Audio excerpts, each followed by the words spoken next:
back with another episode of FYM with Ty and Yo. That's my man Ty. I'm Yo. This is our FU moment episodes that we do. Just like live stream on YouTube, Instagram. So if you're sitting in with us, what's happening? We got a great episode for y'all today. Ty, we were talking before the episode started about.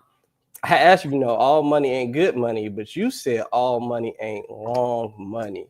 All money ain't long money, baby. You know what I'm talking about? Ty, how do you define long money? Long money means that it has a long shelf life, right?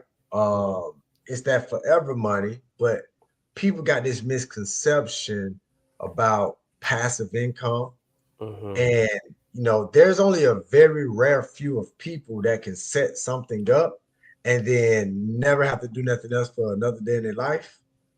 But forever money means that somebody got to be forever working. Now, working can be infrastructural that's put in place that's working, but every generation, somebody's working to keep that money to be there forever money. So all money ain't long money, you know what I'm saying? So that's like the baseline of it. So we got a really good example of that because the PCH sweepstake company that had a program set up in place since the 1970s where they would give away money. And everything that kind of got gotten away is you can get $500 a month for the rest of your life. You can get $5,000 a month for the rest of your life. Like the sweepstakes varied. So a man in Oregon actually won. And it's like a 1 in a billion chance of winning the sweepstakes, right? But a guy won in 2012 and was getting what they considered, I think he was making $260,000 annually for the rest of his life. That's what he won. He was supposed to be sweet for the rest of his life based on winning the sweepstakes, right? So, bro was chilling. He went retired. He bought a house. Yeah. He was cool. Bought a boat. Bought a boat. Car. You know what I'm saying? Jet skis. Yeah. Everything was sweet until the company went bankrupt and his check stopped. As soon as his check stopped, bro, the money stopped. The money completely stopped. And he came to the realization that he had to sell things to try to supplement his income. That wasn't enough. Now he's about to lose his home and probably about to come out of retirement. And the question is, that money wasn't that long, but he had been getting it since 2012, so almost 13 years. He made it through COVID, but it feels like there was no other income coming in besides the sweepstakes money. Man, listen, man, opportunities like that, I view those opportunities as retirement money, right? I don't view those opportunities as my primary income, right? I know it's hard for people to see, but like, let's say, I don't know how old that young man was, an old man, middle-aged white man, whatever it was. He hit that, let's say, when he's 50, right? He can do side jobs, all type of things, right? Because you have to assume. I was playing blackjack in Vegas last weekend, and I don't play that much blackjack. So, the dealers deal me like a 3, and then they got an 8. Then you can't see the second card that the dealer said. So they got the 8. So I'm asking the dealer, so what the book say? The book, they said you should assume that I have a face card and that my total score is 18, right? So when you're talking about publisher house sweepstake, the lottery, any of these things where you didn't really work to get it, you should assume that is your backup pay. You stack that money, you let it compound over how many years you got before you got to retire. So if you catch a lick like that at 50 and your retirement date is 60, you let that 260 compound over the next 10 years. Man, you don't touch that thing till you 61, man. You're like, hey, I'm out. And if you have anything that come up throughout that 10 years, you take care of it. But you go about it, you live a very fruitful life. And I think people lose track of that with these sweepstakes winnings, these lottery winnings, and the data just shows that they just usually always go broke, anyway. But to your point, it's because I don't put it to the side to compound. I'm using it as my income money. I'm using it as my spending money, my vacation money. And if I feel that it's going to be here forever or consistently returning back to me, I don't treat it like it's something that I need later. I treat it like I need it today. I need it now. And eventually now a day is going to rain on you. It's going to rain on you. Man, it's going to rain on you. It's tough. It's tough for those type of opportunities. I mean, it's tough for those type of opportunities because you're so, I'm going to get this check for the rest of my life. Right. But, you know, there's so many different clauses that's probably in those contracts, which bankruptcy probably was covered in that contract. It is actually covered in the contract, especially because the company that bought them don't have to pay back any of the previous winners. They don't have to, if they go back to the sweepstakes, they only have to pay the new winners. But everyone that happened prior, you out of luck, unfortunately. And that's just, so it was not forever. The company that you're getting the money from actually did not last forever. So that means your check can't last forever. Is it unfortunately? I don't think it's unfortunately. Well, it's free money. It didn't work. It did work. It worked for a while. They didn't work. They kind of licked. What's unfortunate is if you work at a company for 25 years, you got your 401k, you got your pension there, then that company go bankrupt and take your pension. That's unfortunate. But if you catch a lick, public clearinghouse, big check, pull up to your door, and that thing you getting paid $260 for the last, you should have been knowing you've been on borrowed time since you got that check, man.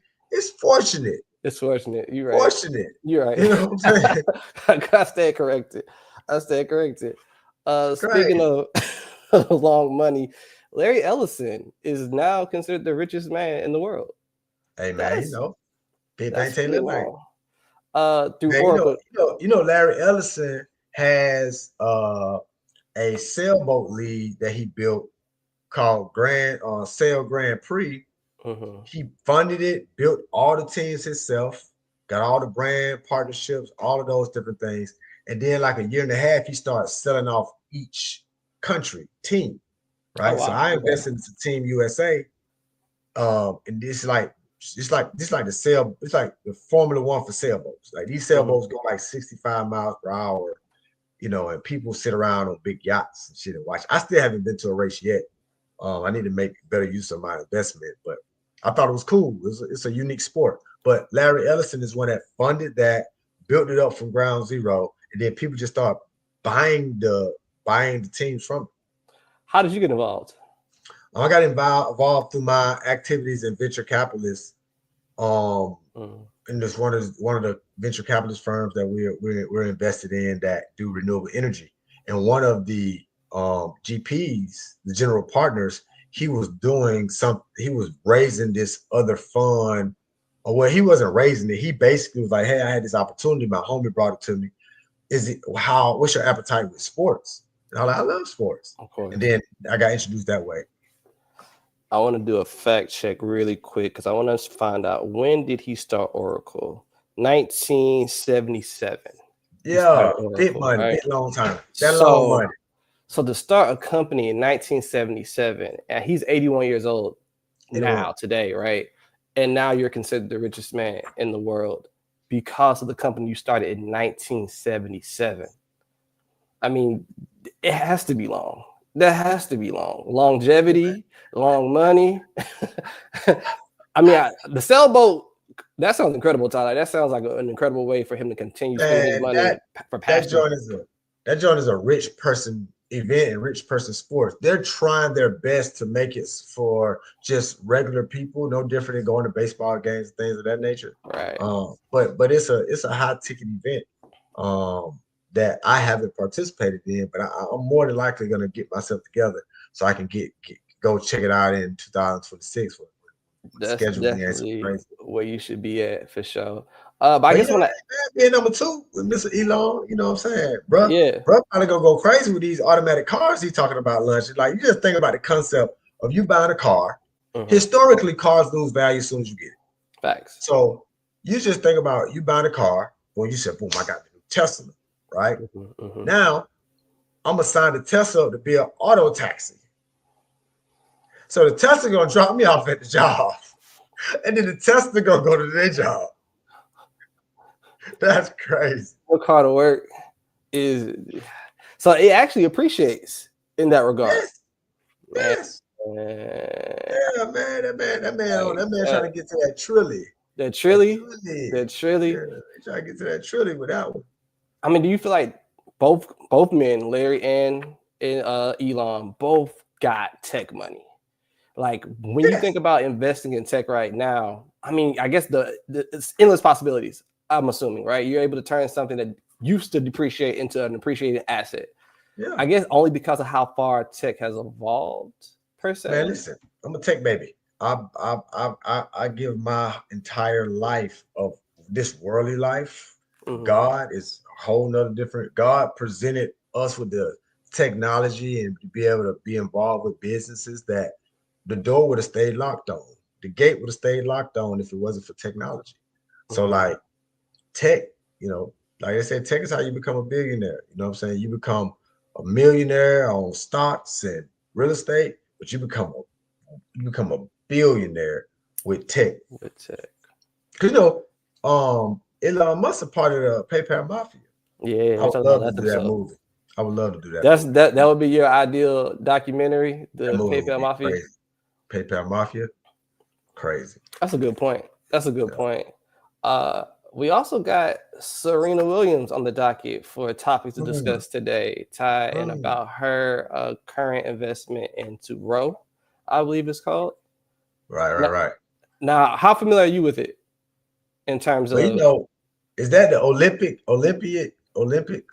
that Olympic? diabetic drug? Yeah, Yeah, yeah, yeah. Olympic. I think it's GLP. Yeah, yeah. I mean, listen, man, like I don't agree with none of this doctor shit, man. I think all this shit poison. You know what I'm saying? To be honest with you, it's like you ever seen Major Pain? Yes. So I don't know if when that scene Major Pain when dude had hurt his leg, and Major Pain like, you want me to stop the pain? He was like, yes. He was like, give me a hand. He was like, and Major Pain took the hand and broke one of his fingers. He's like, ah! He said, now you don't feel your leg. He like one of them. That's how I feel about medicine in the United States of America. I feel like you got one pain here. I like, oh, my hand. And oh, we can prescribe you something for that. Then you take that shit, then your kidney fail. It's like, oh man, I'm gonna just thug it out. I'm gonna just see what this happened. I'm gonna just walk around trying to figure this thing out, man, because it's fucked up out here, man. I want to correct myself. Roe is a GLP-1 medicine that people have been using for weight loss. And Serena's husband is an investor into the company. And they Oh, have kind of used her likeness as a spokesperson and a yeah, patient. yeah. She has been, and we talked about this on a prior episode, Ty, about influencers endorsing businesses and companies and products that they use that's more attractive to people than something that you don't use. So Serena has expressed that she has used Roe in the past and has been a participant and a patient of the medicine.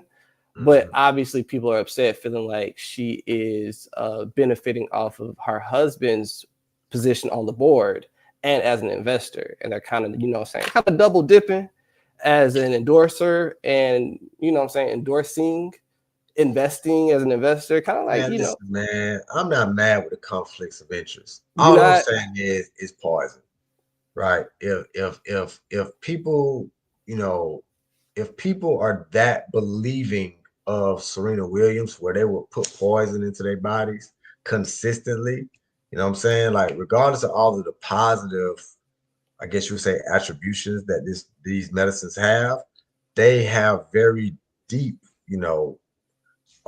cons that really don't even bad up to. But Serena get her bag, her husband invested into it. Man, listen, man, it is what it is, man. That's why you partner up. It's almost like people get mad if Jay-Z come out to perform on Beyonce show. You Yeah, know what I'm saying? yeah, That's why, yeah. like, that's the part of the union. That's what come with being faithful. You know what I'm saying? Being faithful to your wife, man. Your wife gonna help you out, man. What are we talking about, man? You're We not talking. wrong. You're not wrong. I, I feel you. I feel you on both ends as far as like, hey, you gotta decide what you're gonna put in your body. It's not like just drinking a soda. This No, is like medicine, right? this is So like, you gotta yeah. don't, Oh don't do yeah, that. Don't do yeah. that. You Oh know what man, I'm saying? you can't let Serena trick you. They gotta get off Serena. Stop trying to blame her for that, man. She getting the coins for her family. Okay, it is what it is. And if she's using the product, it's Like, is she using the product? Did she say she Yeah, used the product? yes. She She said used she the is the product. So that user means that of she it. like, I got this poison to fuck with me. I'm gonna go ahead. But I guess to me, it's long money though. Like Serena's husband already came off that Reddit bag. That Reddit bag was nice. That was a nice bag. Ready for the Reddit bag. Ready for the Reddit bag. So I mean, I guess to your point about tech being a big way of getting to that beat, pharmaceuticals, big farm, man. There's a lot of money in big farm, and I guess they've been saying that Serena's one of the first athletes to endorse something within big farm that to this degree. There really hasn't been an athlete to do that.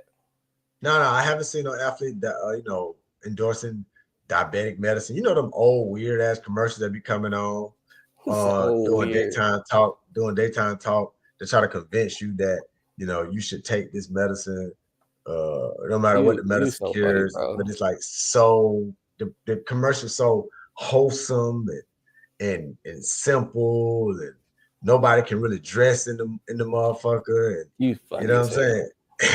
You funny as hell. And then they're like, Viagra. But to your point, it's like it's Serena and like Charles Barkley are like the two.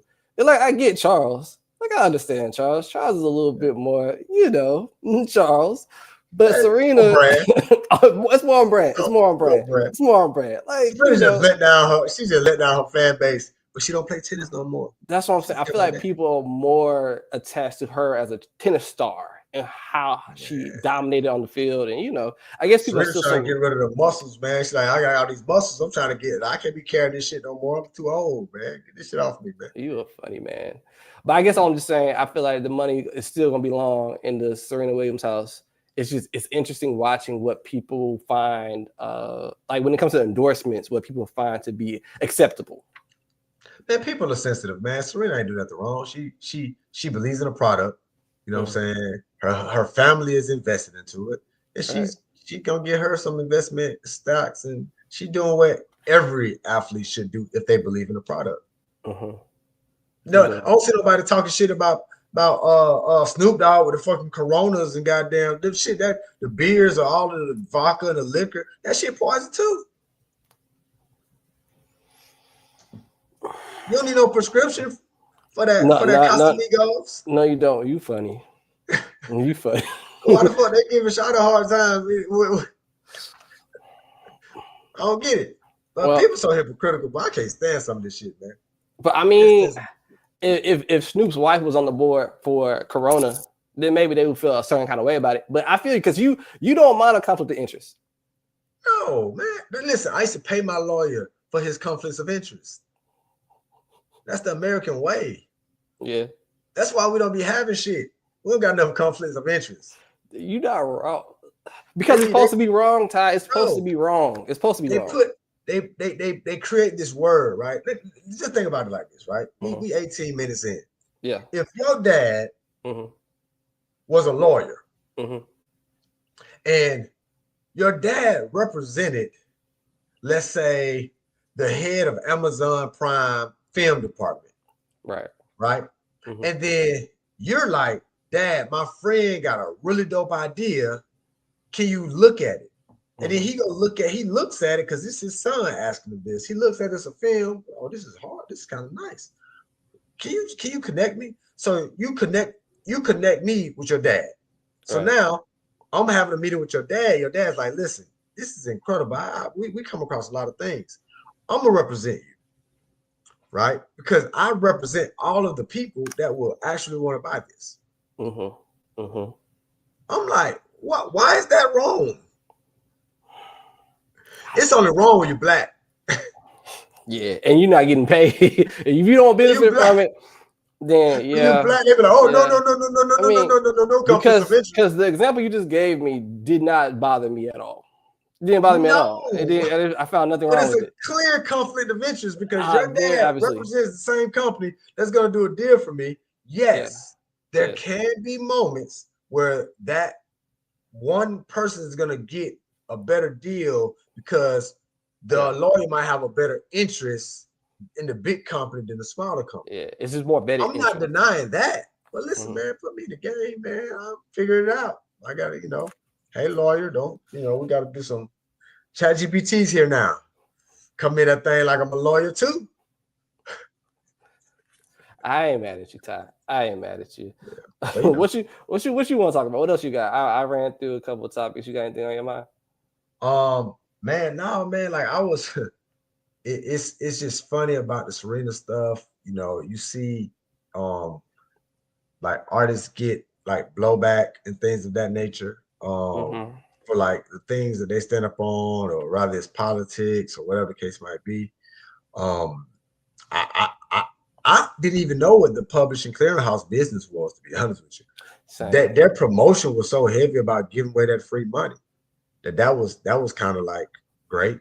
But you know, it's football season, baby. You know what I'm saying? Yeah. Football season. We just finished week 1. Yes, sir. You know what I mean? Week 1 of NFL, week 2 of college football. We seeing some really, really great things happening. You know what I mean? You see the Eagles still flying high. They barely escaped those Cowboys. You know what I'm saying? Falcons let us down as they always do. You know what I'm saying? As it is. They came out so strong though. They came out strong. Yeah. They're gonna be fine. They're gonna be fine. They're gonna be fine. New Orleans fell victim. Yep. New Orleans fell victim, you know, at home. Falcons, New Orleans went losing at home. You know, it's just they just trying to compete at the dumb shit. You know what I'm saying? Then we got the Chiefs. The Chiefs fell victim to the Chargers. Yep. Overseas in Brazil, I think they played in Brazil on yes, Friday. Sir. Yes, sir. You know was that the first opening game in Brazil? I don't know. I think so. I think that was, but I know that's not the first opening game just internationally. Right. But I think that was in Brazil. Then you got the Rams beat the Texans. I mean, listen, the Rams, the Chargers, and the Raiders moved. So the Raiders in Vegas, but the Raiders beat the Patriots. You know, it was a really great game. The Pittsburgh Steelers with Aaron Rodgers. You know, Aaron Rodgers threw four on them Jets. You know what I'm saying? I know he felt really liberated. Liberated is a good word. Liberated is a good word. Really liberated based on how he was treated when he was at the Jets. You know what I'm saying? And so, there was some upsets on the college football side with Florida losing to South Florida. You know what I'm saying? Clemson almost got a whipstick from Troy. Yeah. You know what I'm saying? But yeah, man, it's football season. We back live. You know, I'm recruiting these players, man. So I'm at home during the week, and then weekends I'm on the Burbs. How's the recruiting process for you right now? Recruiting is good. It's early. You know, I'm trying to get, you know, we got some kids we're recruiting at LSU, Arkansas, Georgia, Penn, Pittsburgh, South Carolina. You know, we just sit in that SEC. We just sleep in that SEC. And SEC gonna bring that money, boy. When they come we just sleep in that SEC. I ain't gonna lie to you. If it's something outside the SEC, I'll entertain it. But boy, I just sleep in that SEC, man. Tell me this about the NFL and the way it's been reaching out globally. Like you talked about Brazil. I know they've been doing more games in, I think, London last year. And I want to say, not Amsterdam. I think it was in Berlin or Berlin. No, yes. It was in Frankfurt, Germany. Right. Like, how do you imagine in the next couple of years that expansion for the NFL? I think it's gonna be probably more games. They already have these international player programs that, you know, they don't count international players the same way they will count a domestic player. So it gives international players a better runway and a pathway to make it into the NFL. It's very important for the NFL to be a global sport because it's an expensive sport, but it's such a big thing that fans like globally. Right, they do. But when you go to when you see those games in these different places, these stadiums are packed. So I think the NFL, you know, I think the Super Bowl gonna be there. I think the Super Bowl gonna be international one year. To be honest with you. You know what I'm saying? I can see the Super Bowl happening in Mexico City. I can see the Super Bowl happening in, you know, London. I can see the Super Bowl happening in you know, somewhere in Abu Dhabi. You know what I'm saying? As the NFL scales and that media rights start to blow up and start to be more and more content and more vehicles to exploit all of their content throughout the season. And Mhm. then they just made the play that ESPN bought NFL Network. So a lot of these Big play. yeah, really big play for the NFL, because now NFL got 5% of ESPN. ESPN got a sports book. You know what I'm saying? So that online betting revenue come in. Going Now they got to figure crazy. out how they're gonna break bread with the players, though. You know what I'm saying? Yeah, yeah. Yeah, I think the international play is just a long form strategy for the NFL to kind of diversify and really make football a global sport, not just by assumption, but really by Mhm. hard facts. So I think these different teams playing in these different countries at the beginning of the league, I think it is a beginning of a team potentially being based somewhere internationally, Yep. in my Yep. opinion. I see it. I see it. Well, Ty, I would be remiss if we did not discuss everything that's been going on in Atlanta recently. It's been Ooh, a lot going on, but there's something very particular I want to mention. Young Thug did an interview with Big Bank over the great weekend. interview. Great interview. Great interview.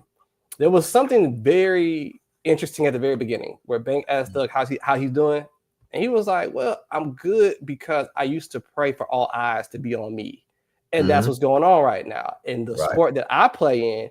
This is good. This is not a bad thing for everyone to be talking about you, watching you, anticipating what you're going to say." I thought that Right. was such a fascinating point, and I want to ask you, Ty, is all attention good attention? In the music business, it is. All attention is good attention in the music business. Mm-hmm. Um, well, the reason I say that is I don't know if R. Kelly scream spike. Okay, let's just keep it buck. R. Kelly scream spike.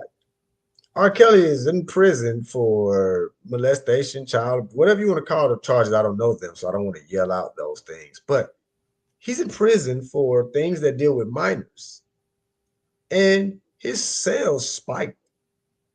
You know, you Yeah. have people who die and people sell spike, which I can understand that. I can understand that.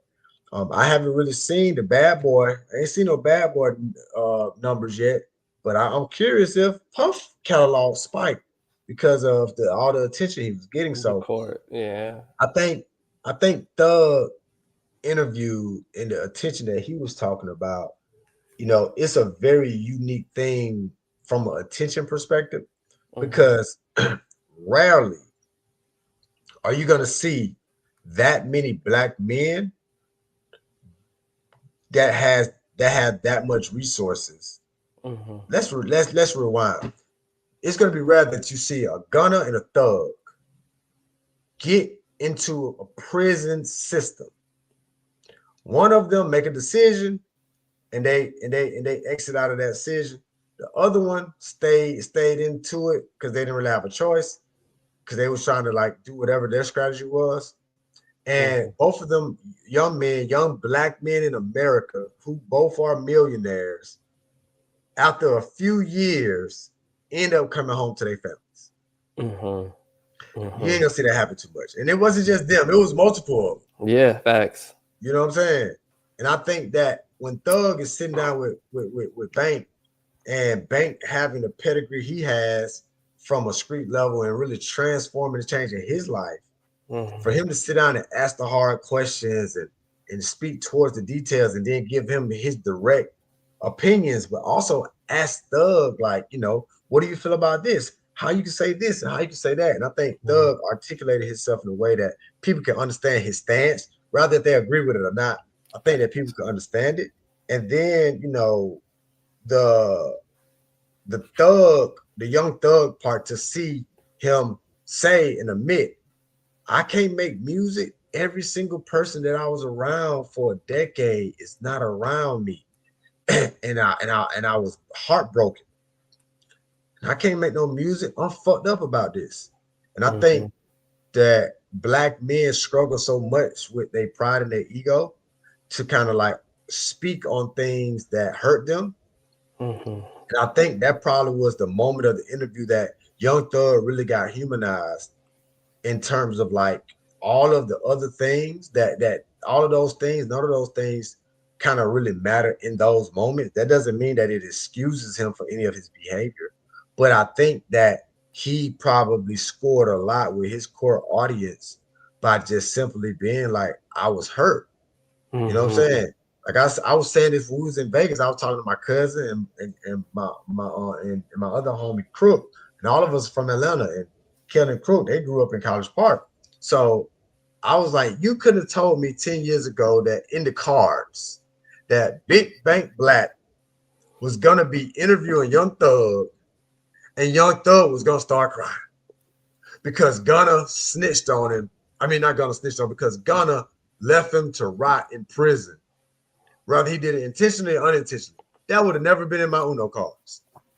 Bingo card, nothing. Never. No cards. Hallmark cards. Yeah. Cardinals, nothing. Not a chance it was gonna happen. There's no way somebody could have came from the future and told me, and I like, you lying. Yeah. You lying. Shut up. But to see that happen, I do think I agree with you, Ty. It was so humanizing because we all can understand hurt, betrayal, pain. Yeah. But since Thug had been out, Thug got out October 31st, 2024. And that entire stretch of time, he had never expressed himself so clearly about his feelings. Right. To your point, like, man, black men ain't trying to come out of prison and talk about their feelings. Like, well, I'm trying to get back to popping it. So to watch him experience that, but like I said, it was about the attention that he was aware that he had kind of gotten over all the jailhouse audio leaks. Like, bro, it's just been a strange series of events that led to that interview, right? All the things that led to that interview was strange. So I'm interested in kind of seeing where we come after this, but I've been thinking about attention a lot and just like how much attention spiked for him because we got access to things we shouldn't have had access to. We shouldn't have access to those calls. I'm gonna come clean with you, man. The real winner of all of this is Bank. Bank won. You gotta understand, man. That interview, that thing that's Bank's Cat Williams interview. Bro. I've been saying it. He about to be Shannon Sharp for reporting street niggas. That's what I think. Bank was laid back like this, like. So hold on, Slime. So I'm gonna tell you how I feel, Slime. You know what I'm saying? Like I fuck with it. You know what I mean? And I watched that whole interview. It's 3 hours. Like 2 hours 30 minutes. It was 3 hours. It was like 2:55. Yeah. I watched but that. Lionel Lucci, Gunna. Yep. Oh yeah, he supposed to go on that run. Yeah, he supposed to be that's that future run. Yeah, that monster, that DS2. Yeah. Want to go on that run now? Yeah, because that's the real thing. Straight like that. Nah, Bank won big. I think big facts. They deserve it though. They've been on an amazing platform for years and like. Shout out to Screen. Yes, sir. Yeah. Great opportunity. Hey man, you can't beat that. Can't beat that type of content. But yeah, man, that's kind of what I've been paying attention to. I've been paying attention to the Thug, but also just watching how the opportunity came about. All the things that happened for that to exist, I think is really interesting. Well, I'm gonna come clean with you. I've been so out of the know because I've been so deep into this AI shit that I think my man Stan was the first one that said, "Hey man, you seeing all this Thug shit?" I'm like, "What Thug shit?" I had been on Instagram for real. Shit, you missed the whole thing. But I didn't see none. I didn't understand what was going on. They were like Thug, they were like Atlanta, like P and Lil Baby, and I'm like, bro, what's going on? Because bro, I had been head down in this AI, boy. I'm not missing this wave, boy. I'm in that thing, but I'm a coder, boy. AI has enabled me to be a coder. Okay. I got an AI assistant that helps me code. Oh, go crazy. Okay. I had to come off of air, and I was like, what's going on? You know what I'm saying? It's a civil war outside. Yeah. It's so much happening, but that's amazing that you have that level of tunnel vision where the world could be shaking, and you like, nah, bro, this AI. Well, I ain't missing this wave, but I know this is a real wave. Yeah. It's a forever money wave. But I mean, that's kind of how Oracle caught their spike because of their contracts with the AI companies. Yeah.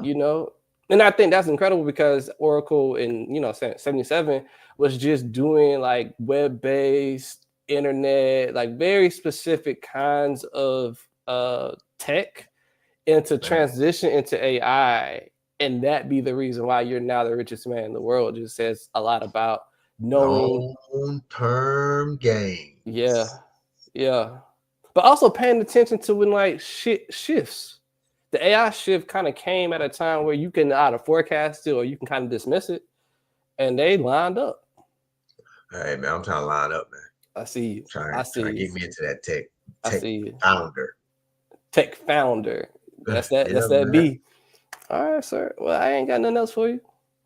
Yeah, man. That's our few moments. Shout out to Serena. Yes. Shout out Thug. Shout out to Bank. Bank. You know what I'm saying? Shout out to Larry Ellison. You know what I'm saying? Yeah. Get some of that money. Shout out to my man Oregon. I don't got his name, but boy, hey, if you need some work, holla at your boy, man. Somebody has a lot of jobs. It's a lot of people need jobs. A lot of jobs at the boat. You know what I'm saying? You gonna bounce back, brother. You gonna bounce back. Yes, sir. All right. Peace. All right, we out.